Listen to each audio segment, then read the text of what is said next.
All right, we are back here on the podcast talking New York Mets baseball as they wrap up the 2023 season and look ahead to what's hopefully a brighter future. Joining me today is one of the two beat writers for the Mets on The Athletic. A lot of great coverage from him. Will Sammon is here. Will, how are you? Hey, Mike, doing really well. Thanks for having me on. Thanks for coming on here. And obviously, I want to start out by taking a look at if we went back to spring training and seeing the preseason expectations of, oh, they're going to make another deep playoff run. They have to do aces again, a lot of star-studded roster. And here we are in September. They're playing out their string. It's crazy. Like, what's your reaction to how everything has sort of gone wrong for them this year? At this point, I've been pretty desensitized by it just because it's like it was a slow burn. We kind of saw it coming maybe as early as May. I think some people would point to the Edwin Diaz injury as something that was like the first domino to fall, and it definitely was. But it wasn't really until May, or I guess first couple of weeks of May, where you said to yourself, okay, like maybe this team has some things to work out. Maybe they won't be quite as good as we thought that they could be. And also, like, they were dealing with a couple of other injuries, of course, as well. By then, Verlander had returned, but he had already missed a month, and Jose Quintana was already out. And we were already seeing maybe not the effects of it, but certainly the concern of, hey, like, none of these starting pitchers are going, like, beyond the fifth inning, if they're even getting to the fifth inning. And Buck Showalter was tapping kind of the same reliable relievers pretty much all the time because they were in close games.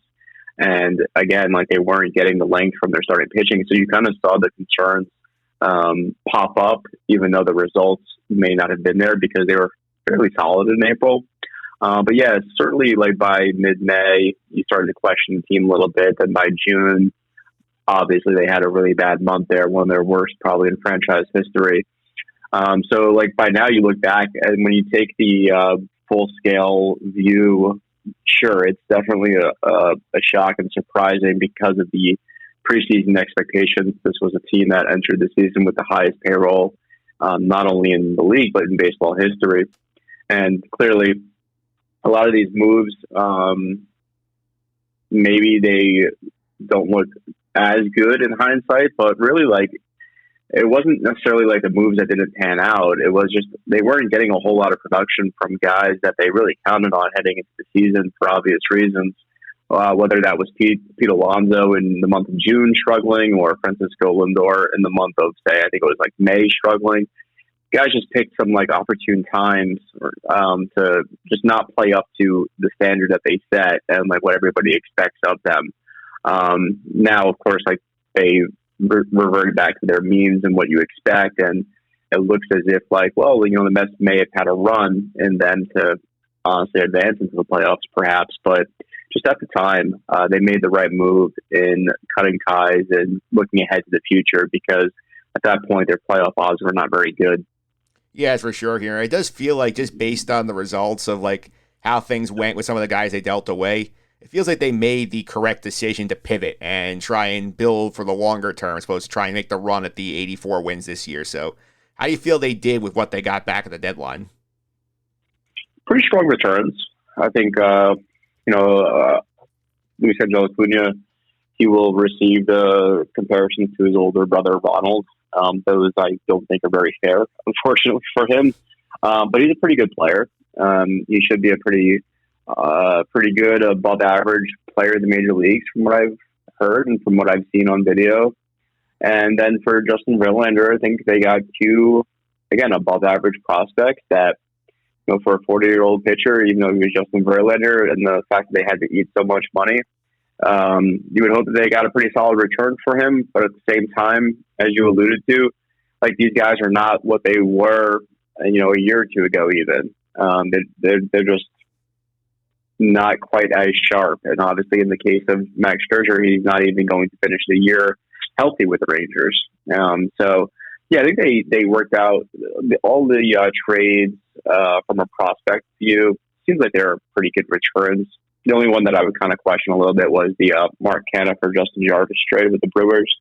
And I only say that because it doesn't look like Justin Jarvis has pitched well so far for the Mets and their farm system. That could change, but also to give the Mets some benefit of the doubt there. Mark Canha had not been a regular anymore, and so at that point, it's a little bit hard to fetch a good return when you're trading somebody who is on the bench of a losing team. So the fact that they got a pitcher that they could roll the dice on, I understand it. So yeah, I like all the returns. I think, like I said earlier, it was the right move to do, like you said as well. It's just unfortunate when you look at the season and the way things have played out that they had to resort to that. Yeah, for sure. I think the big positive of the season, it seems like, is that for Steve Collins, that he finally got his president of baseball operations. David Stearns is coming here, and feels like a bit of a homecoming as well, considering he came up his first job in baseball as an intern under the Wilpon era Mets. So, like, what do you think about David Stearns and what he's going to bring to this organization? Yeah, it's pretty much a home run hire, and it's one, frankly, that Steve Cohen had to make. There wasn't really an obvious second selection there, or second guy. It was David Stearns, or you say to yourself, like maybe they're not going to get the guy that they want, or the kind of guy that they want after all. But yeah, David should help the organization in a major way, particularly with just the way that he controls a 40-man roster and manages a 40-man roster. He tends to get the most and maximize that group. He's been really good over the years of just unearthing these hidden gems that, like a DJ Stewart, for example. He obviously didn't have anything to do with that one, but that's an example of a guy who you don't really expect a whole lot from that really pans out. And David has a really strong track record of doing that with Milwaukee Brewers. And, you need help on the margins, even when you have a bunch of superstars like the Mets did.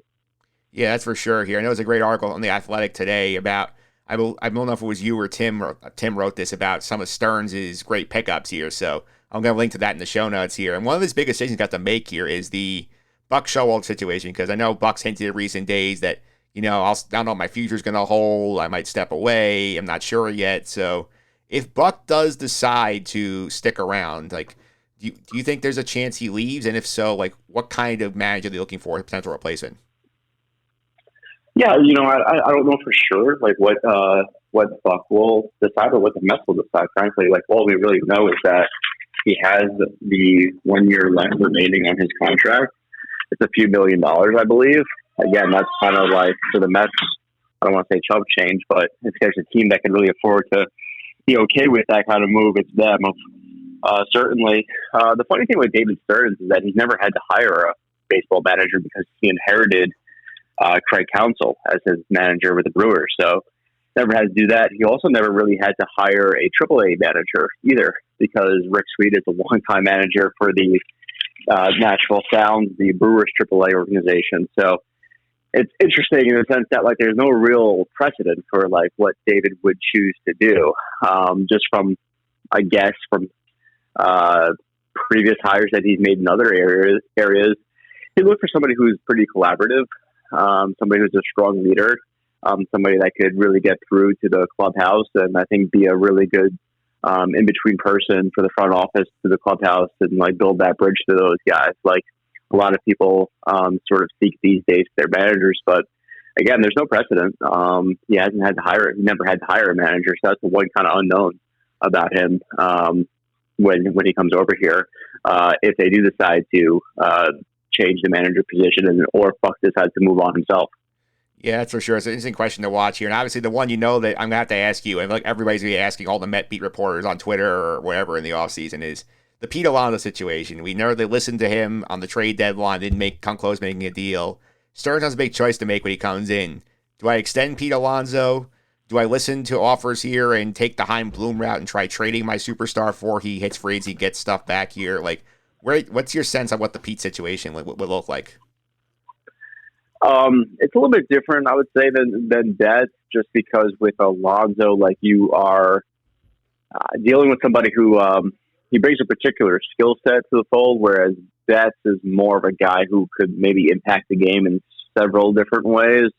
Not to take anything away from Pete defensively, he's made a lot of improvements there, but you don't look at him in the same way as you do at Betts because of just the amount of tools that Betts brings. Now, that said, Alonso brings certainly a plus power tool that few, if anybody, could match in the game these days, besides like Aaron Judge or Ohtani. the power just, or I guess Matt Olson, who's up over 50 home runs for the Braves. But, those are just a few names, and I don't think there's that many more to the list. His consistent power, he's the face of the franchise, along with Francisco Lindor and Brandon Nimmo, a leader for them in the clubhouse. It would be a tough decision, clearly, to trade the guy. And you want to see what you can get in return for him. And the reason why they would explore it, or any team would explore it, is because he has that 1 year left of arbitration where he could be appealing to a bunch of different teams for that price, not just the high salary or teams that are going to be the top 5 or top 10 in payroll. He would appeal to a whole vast, the whole vast major leagues. And I think that's why there was a reports of him, of the Mets speaking with the Milwaukee Brewers even for a trade of Alonso. So it would be a tough decision. If it was me, I would probably lean toward keeping Alonso, just because they don't really have a great answer behind him at first base.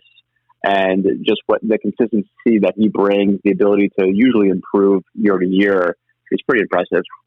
Yeah, that's for sure here. And speaking of guys who could improve year to year, we have a bunch of prospects at the big league level now. Francisco Alvarez franchise locked himself in as the catcher next year, but the other three guys, Brett Beatty, Mark Vientos, Ryan Mauricio, do you think they've shown enough here to justify having slots on the team next year, or do you think Mets are gonna try and backstop that with some veteran competition? No, I don't think they've really shown much to convince you that they could handle 162 and produce at a high level. But not every rookie does do that in their first year. So I think that if you go into the season and say it's an opening competition, say at third base or something like that, it's because of what you believe in them as far as what tools they possess and their potential still, because they've yet to showcase the results to go along with it. Mauricio is interesting because he's unlike Vientos and Beatty. It seems like he's really caught fire immediately and has been able to have a good couple of weeks right off the bat. But we're only going to get to see him for, I guess, a total of 3.5, 4 weeks. And so it's a small sample size. And so that makes his situation very interesting as well. The versatility that Mauricio has should help him. We've only seen him at second base so far. Maybe that changes in the last couple of weeks.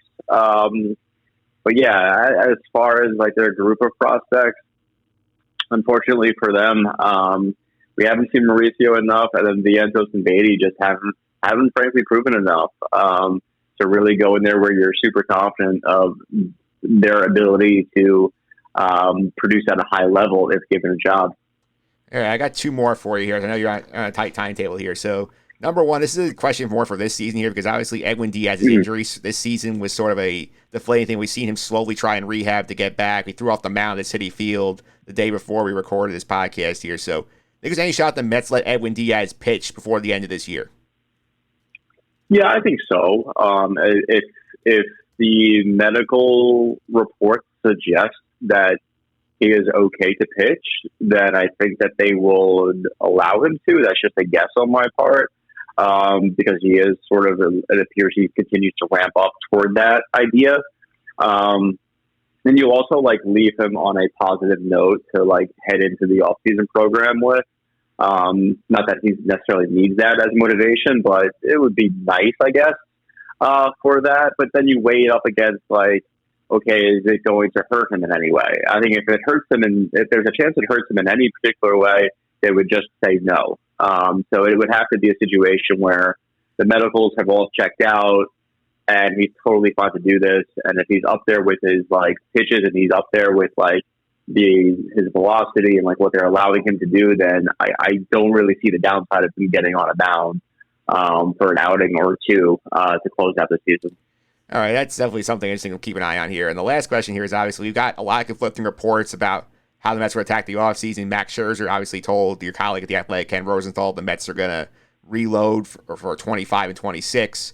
We've had Steve Cohen say they're formidable. Bill Epler say we're going to be competitive. So we don't know what David Stearns thinks here. So what's your general gut about how they're going to try and attack this offseason? They have a lot of holes. They want to try and be a competitive team next year.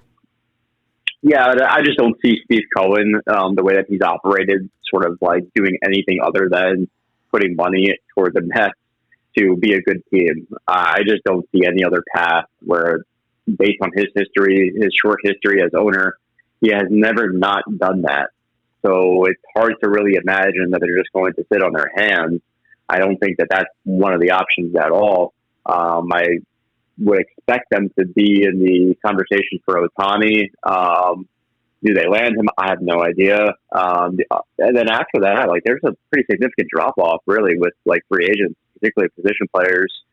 There's some pitchers out there that are interesting. Yamamoto from Japan is a guy to keep an eye on. My thing with the Mets is that I don't suspect them to heavily invest in guys who are kind of past their prime years, like guys who are maybe like over, say, 30, 31, 32. I don't see that necessarily happening where you pay a bunch of money for that type of player, like they've done in the past. But for somebody like, say, Yamamoto from Japan, who is still in his 20s, that makes a lot of sense, because if you're saying like, hey, we want to be really good in 25, 26, well, that's the guy that will help you become very good in 25 and 26, even if it means you're spending a little bit ahead of 24.